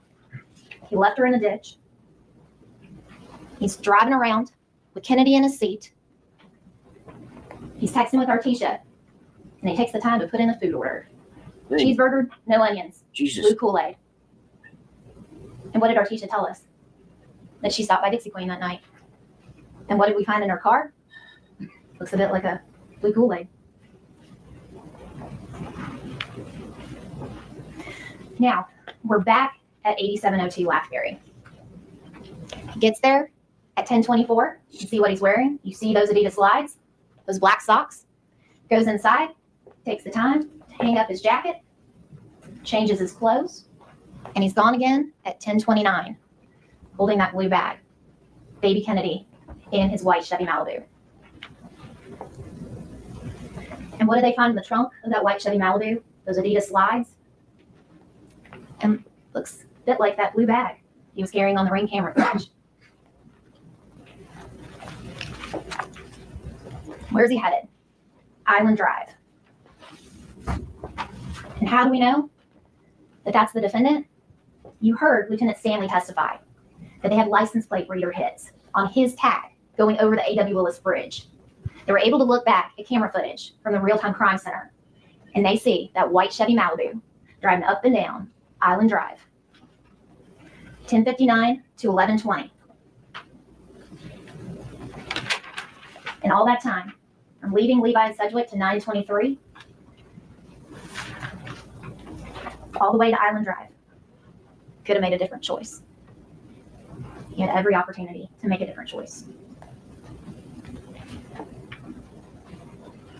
And we're at 10:54, right before he gets to Island Drive, and he's texting with Artisha. And what does he tell her? He tells her he just left the house. But we know he's down on that island, getting rid of the last obstacle between him and Artisha. And at 11:13, right before he takes baby Kennedy and throws her into the river, he wants to know when Artisha's going to be around. 11:20 to 11:27. He's at the boat ramp, GPS. And he says that he threw the baby by the leg. And you'll have his interview. Notice that Sergeant Wimbush, he says he threw the baby by the arm, and it's the defendant that corrects him and says by the leg. Sergeant Boyd asks, how far into the water did you throw her? And his response, it wasn't far. It didn't go as far as the gun. And now, baby Kennedy is in the Wolf River. Danielle is in a muddy ditch on Levi and Sedgwick, being discovered by Officer Sutton. And what's the defendant doing? He's at Walgreens, buying stuffed animals, roses for Artisha,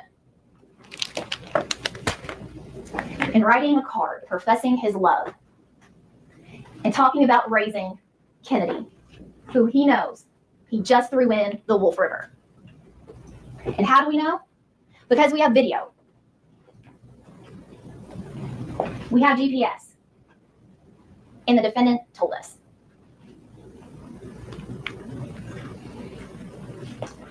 Now, while we're at the Walgreens, what's going on?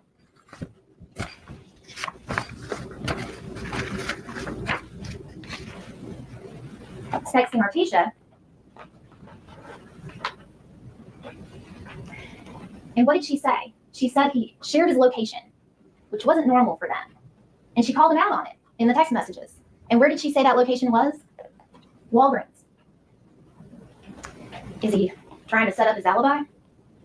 Because he's also out there in the parking lot, and you can see it in the video, sits there for a while. And what's happening? Prior to arriving at Walgreens, he's sending text messages, once again, to Danielle. 11:39. Show me Kennedy. I'm going to take her tomorrow. After not half an hour before throwing that baby into the Wolf River. 12:02. Give her a kiss for me. Just miss her. That's all. Love y'all. 12:13. Sends Artisha another text. Now he's on the way to Walmart. And what does he tell Artisha? I want to cuddle tonight. I ain't slept with you in a week. And then we arrive at Walmart. How do we know? GPS, video, and the defendant tells us. And he tells Sergeant Wimbush and Sergeant Boyd. He left the car seat at the Walmart. And Officer Blake, that's where he finds it. And what does he find? Finds the car seat. And then you heard from Officer Walker, a mitten. a matching set, the riverbank, and Walmart.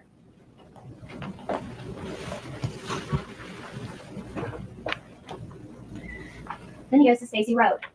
And again, GPS puts him there, Artisha puts him there. He's coordinating meeting up with her. And what is found in his Chevy Malibu? An empty gun holster, a 9mm magazine, and gloves with a cockleburr. And then by 1:07 a.m., he and Artisha are back at his house at Laughberry. Let's talk about the gun. There's been a lot of talk about Artisha had a 40 and a Smith & Wesson, and there was 40 caliber rounds found at Levi and Sedgwick. You saw how many rounds were found of various calibers at Sedgwick. You saw, when you zoom into that picture, that street sign that was covered in bullet holes. You heard Investigator Byers' video, and he said that jingling noise that you could hear were shell casings. But what shell casings were found in Danielle's passenger seat? 9mm. What shell casings were found just up from the car? 9mm.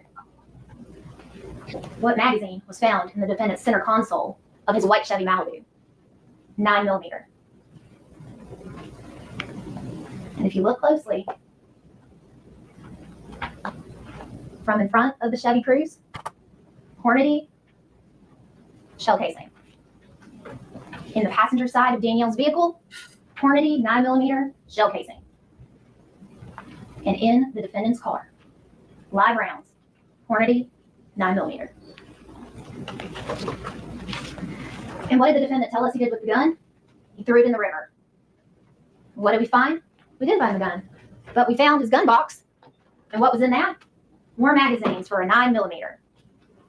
What gun did we find? We found Artisha's gun, a 40 Smith & Wesson. It wasn't missing. It was right there.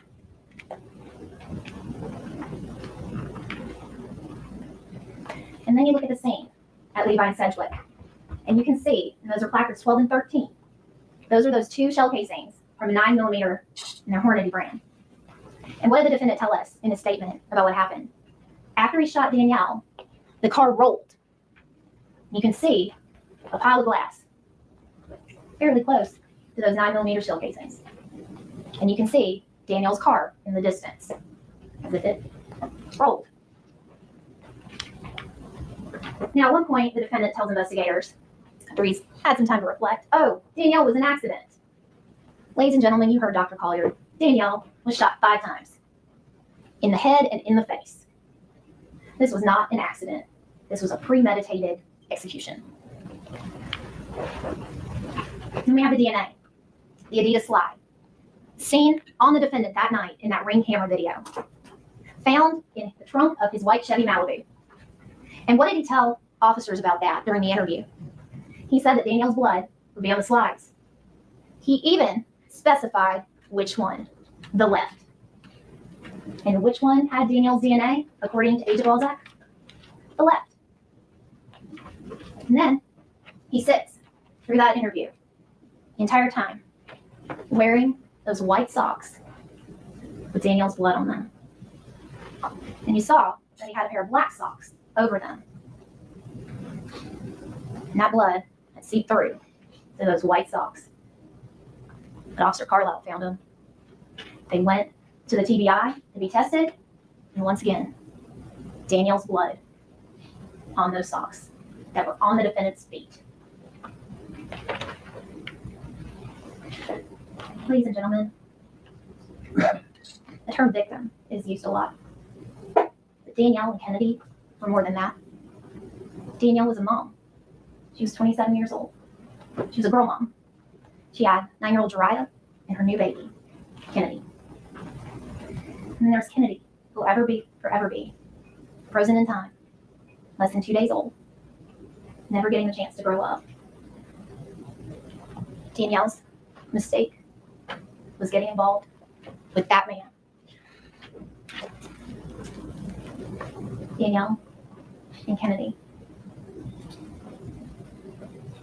They'll never do so many things. And it's because of what the defendant Brandon Isabelle did. Ladies and gentlemen, the state asks that you find the defendant guilty of every single charge of the indictment. Thank you. Does the defense wish to give a closing argument? Yes, Your Honor. Go ahead, please.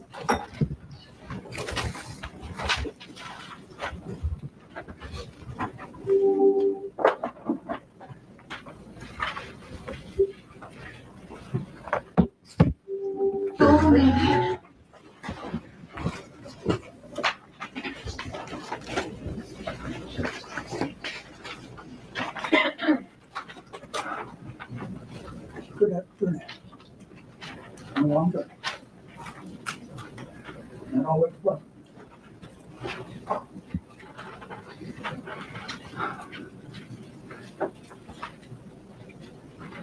Counsel laid out a lot of facts. You did a very good job of it. But I want to ask you this, and I think this is where your concentration would be, particularly to counsel number 2, which are the premeditated murder charges. And that is whether these acts were premeditated. That's the difference between first degree and second degree murder. To be premeditated, and that's one of the elements that the state has to prove beyond a reasonable doubt. To be premeditated, the court told you in its short instructions, and they repeated it. A premeditated act is one done after the exercise of reflection and judgment. Premeditation means that the intent to kill must have been formed prior to the act, before the shooting, before throwing the baby. It's not necessary that the purpose to kill pre-exist in the mind of the accused for any given definite period of time. This is where I want you to look. The mental state on page 4 of the jury instruction. The mental state of the accused at the time he decided to kill.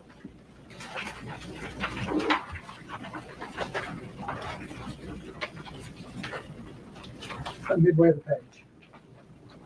The mental state of the accused at the time he allegedly decided to kill must be carefully considered in order to determine whether the accused, whether Brandon, was sufficiently free of excitement and passion, so as to be capable of premeditation, because that requires reflection, cool thinking, reflection, judgment. So the state has to show that he's sufficiently free of excitement and passion. Now, I was reading this over. I also looked at the next sentence, and it says, if the design to kill was formed with premeditation, it doesn't matter if they were acting in a state of passion when they acted. So I ask you this, is there any evidence anywhere that you've heard throughout this entire proceeding that Brandon was thinking about taking the lives of Danielle or that man? Before. It's still, sorry, it hurts. There's no plan that he was going to kill that child or Danielle. Why? What in the world? What drove the people back?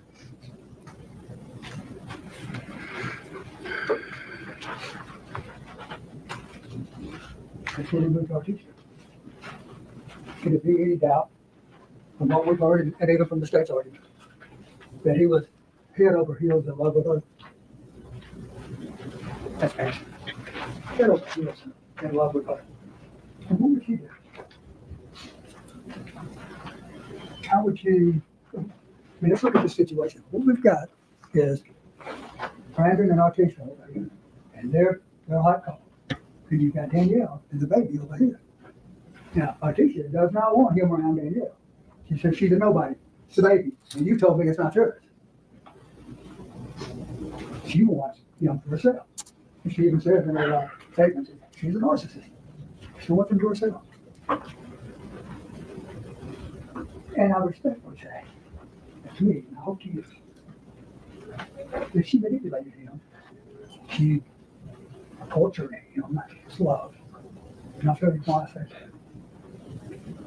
And she pushed him. She drove him. So she wanted him with anything immoral right here along her. He loved her. You can't reason with love. You just can't.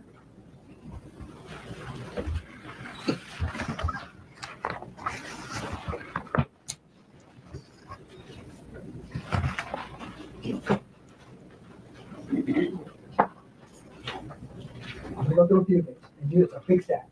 It is full of what I'm telling you. I pulled out some of the larger pieces. Okay? It is full, please read through it to consider what I'm telling you in this one.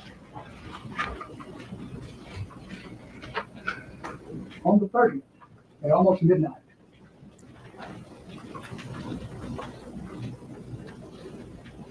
he had texted her, Brandon had texted her, I love you. And she sent an emoji. With the heart. And he says, you text there, but you can't say you love me back?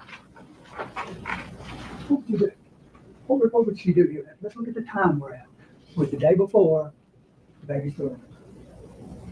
The day before. So their relationship is strained.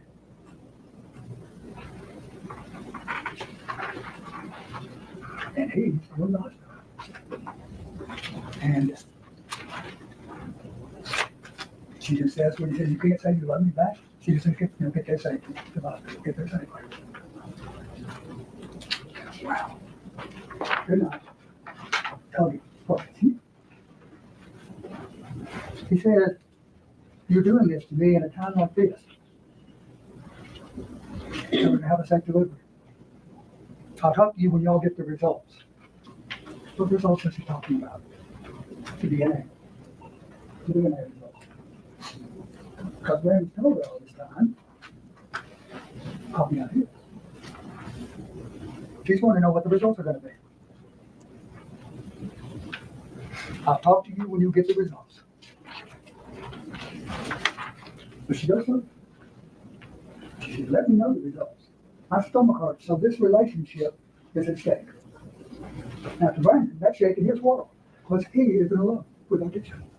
He's smitten with Artisha. And she knows.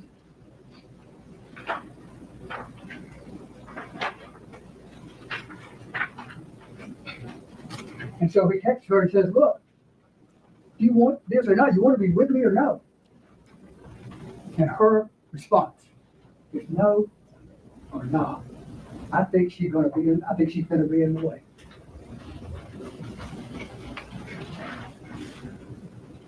To me, I'll submit to you.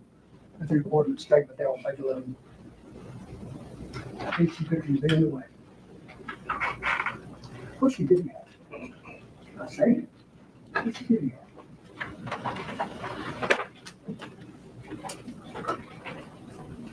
She goes further. I'm going to make this simple. If it's yours, build that bond. Get to know her as a woman, because she loves you as well. I won't need no response. Silas will answer that for me. We still need this. We still need space to take this relationship slow.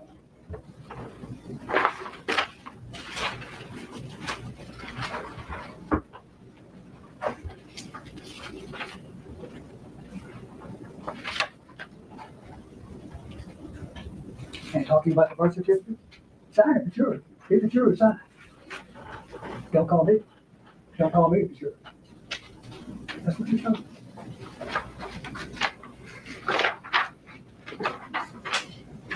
And then we get to that long statement of Brandon's where he's just instantly pouring out himself to her. And this is on January 31st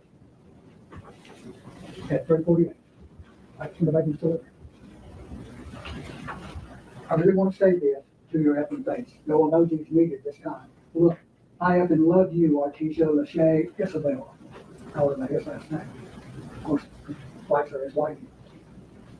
I love you and only you. You meant the world to me, baby.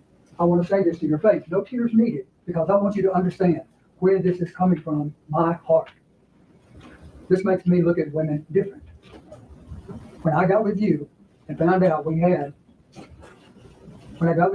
out about this situation, I know it makes you look dumb to the world for being with a dude with a baby on the way.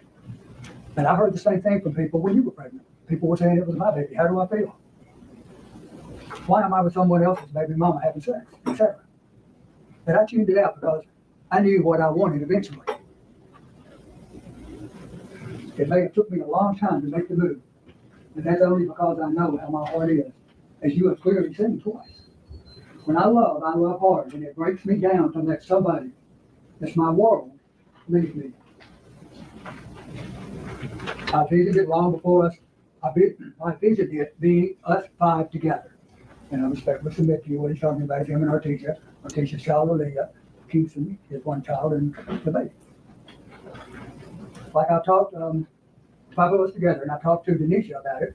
Kingston being the oldest and the brother to protect his two little sisters.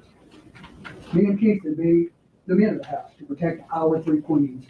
Me and Kingston will forever have y'all. I will continue to teach him to be a gentleman, to hold doors for women, what side of the sidewalk to walk on, etc. Us five, nothing can defeat us. I'll have either full custody of Kingston or joint, so it won't be any. There won't be any he can come around. She'll have to deal with it, but that's how. She'll have to deal with it. How I have, but that's nothing I have to explain to her. If I have my son, how the court runs.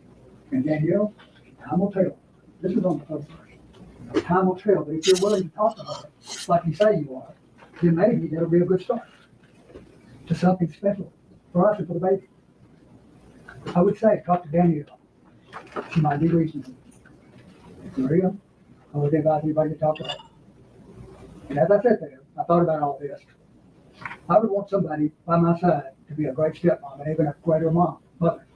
I love when Kingston smiles at you and plays with you. It warms my heart. My dad even asked me that before. You like that, don't you? I said, yes. I hope you can look at the baby like that. I want to be able to call you later down the line and say, while he's at work, check on you, and you say, oh, no, babe, me and the girls are just going shopping. Or me and the kids just ran to Walmart or something. I want to see Aaliyah having a stepsister that eventually play with and talk with and hang with us in later years. All of these things are what I want. And why not want them with the love of my life? You are where my heart is. You are home. You don't have to respond. I know your mind is everywhere, baby. I understand. Just continue to read this over and know this is real and live. I'll give you your confidence. I love you. Good night. Whether you should have been or not, Brandon Isabelle was able to deal with another relationship. And what did the patient say that pouring out of his heart? He said, just take care of your children, Brandon. That's what we're talking about, is breaking this relationship up. She doesn't know she wants to be in this situation. He's got a baby with Serena, and Kingston. He's got a baby with Danielle, and he's in love with her. And she doesn't know. She's in love with him. That's her. She didn't know she was to step into that situation. Everybody who's harder knows that it can be a situation at times. She didn't know she wants to go there. So she said, just take care of your children, Brandon. She's not responding to the profession of love that he's poured out.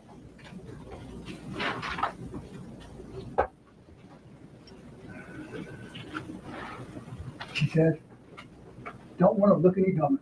I got my answer. I don't hate you, but that's the man you are. And thank you for the journey. And I pray for this. And it gets worse and worse for a reason. Love isn't my best favor. I just hope everything works out for y'all.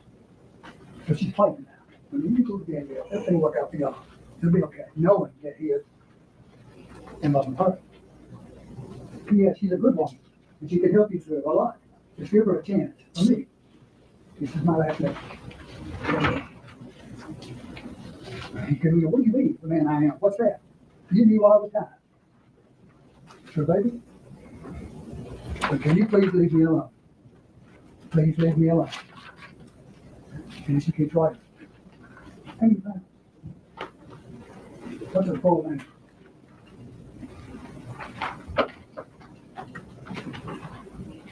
Answer my question.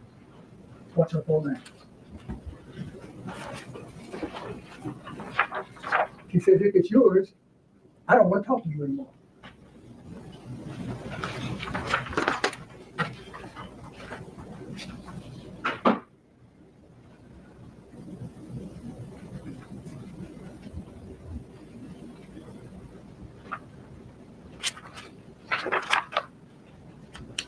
You want to be with her, Danielle. And he's saying, no, I don't. I want to be with you. I don't want to be with her.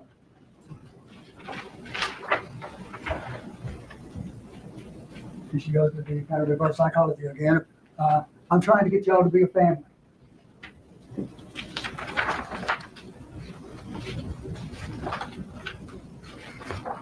Y'all work it out.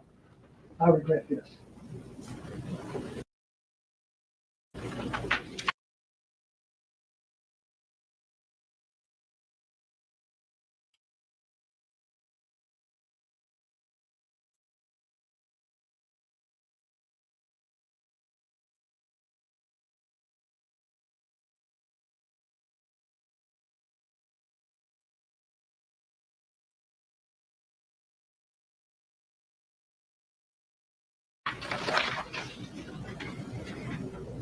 You don't have to come back and get nothing. Delete my mom's number, just everything. Pictures, burn. All. I don't want to remember none of this. Why are you doing this to me at a time like this?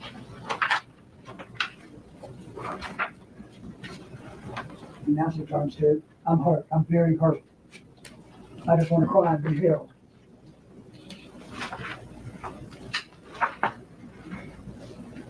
And then she comes back. He said, I love you, babe. I love you, babe. He said, I love you too. We never go right back. I'm afraid we're not fixing to be the same. Why? Why we have to be the same? It doesn't take a lot of deep thought to get there. The baby is in here. Is Brandon saying that? He wants her to learn to be a good stepmom and a good mother. Does the defense wish to give a closing argument? Yes, Your Honor. Go ahead, please.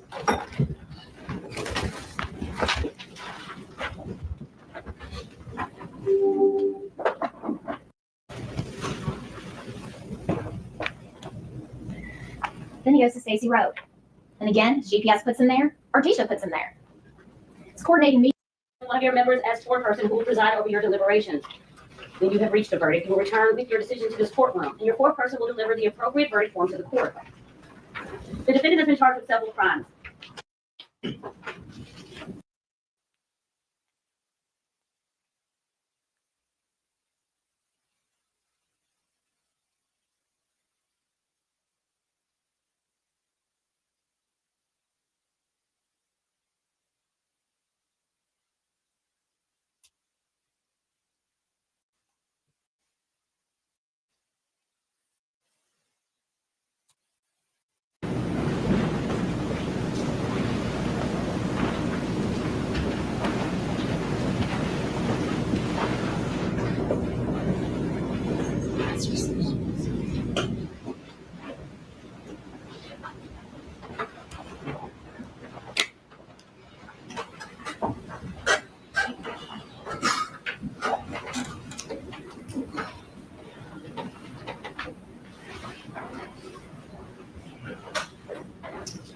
You may be seated.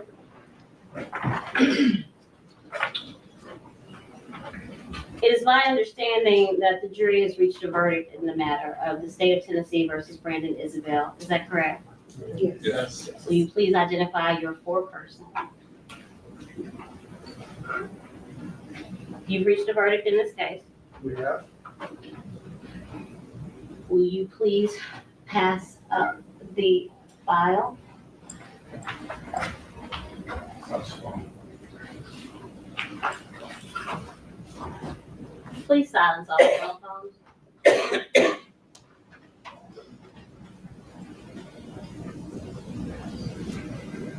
Is this verdict unanimous? It is. By show of hands, please. Let the record reflect that all 12 of our jurors have raised their hands, indicating a unanimous verdict. When we began this process, I explained to you that this was a two-phase situation. I'm going to give the verdict, and then you will have to report back to the deliberation room for the second phase, if necessary. What you'll discuss then with Deputy Moore is how late you want to go, or if you want to return in the morning, if necessary. Do you understand?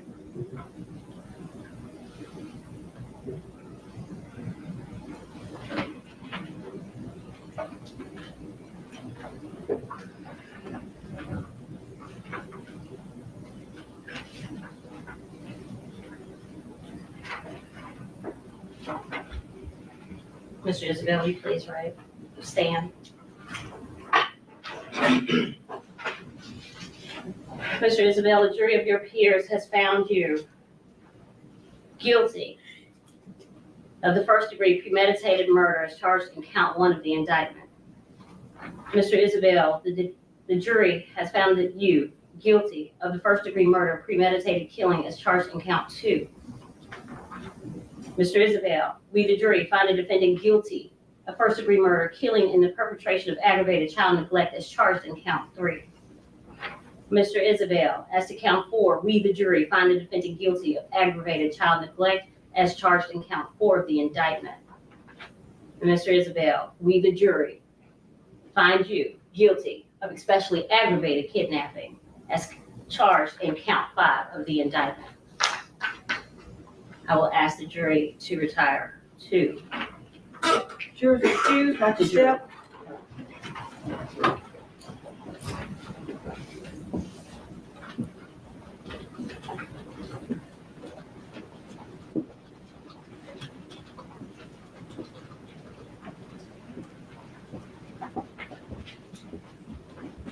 It is now 5:33.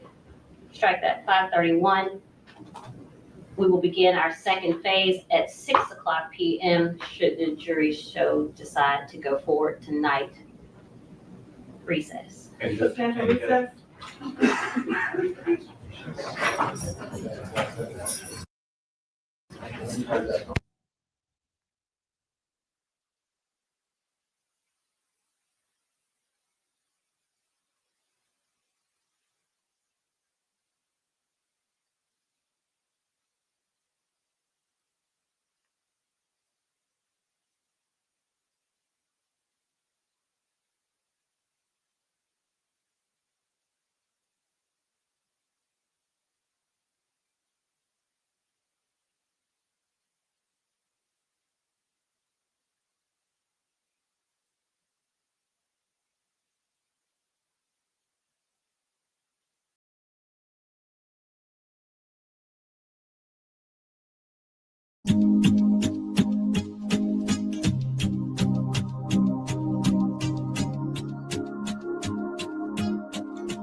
There I was again tonight, forcing laughter, faking smiles, same old tired, lonely place.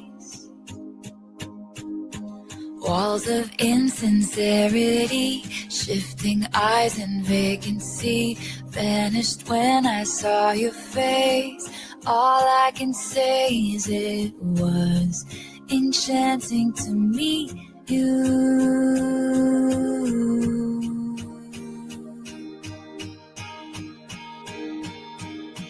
Your eyes whispered, have we met? Across the room, your silhouette starts to make its way to me. The playful conversation starts, counter all your quick remarks, like passing notes in secrecy. And it was enchanting to meet you.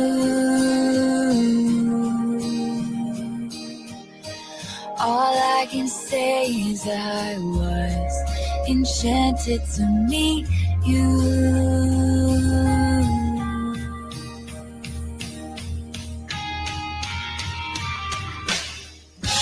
This night is sparkling, don't you let it go. I'm wonderstruck, rushing all the way home. I'll spend forever wondering if you knew I was enchanted to meet you.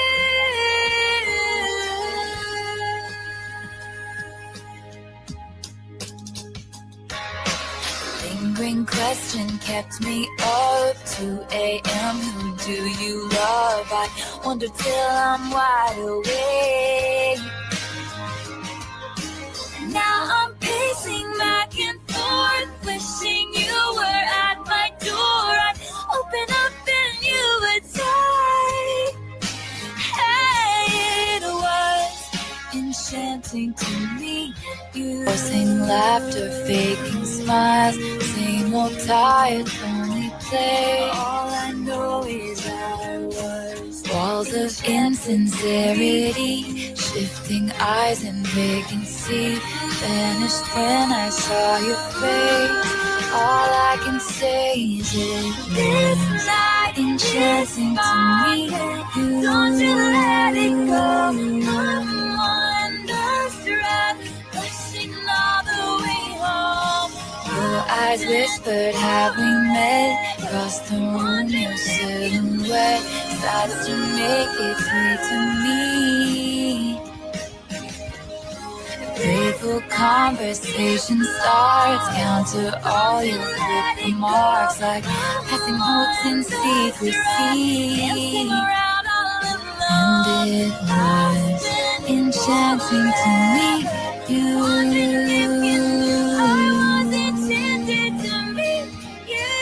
All I can say is I was enchanted to meet you.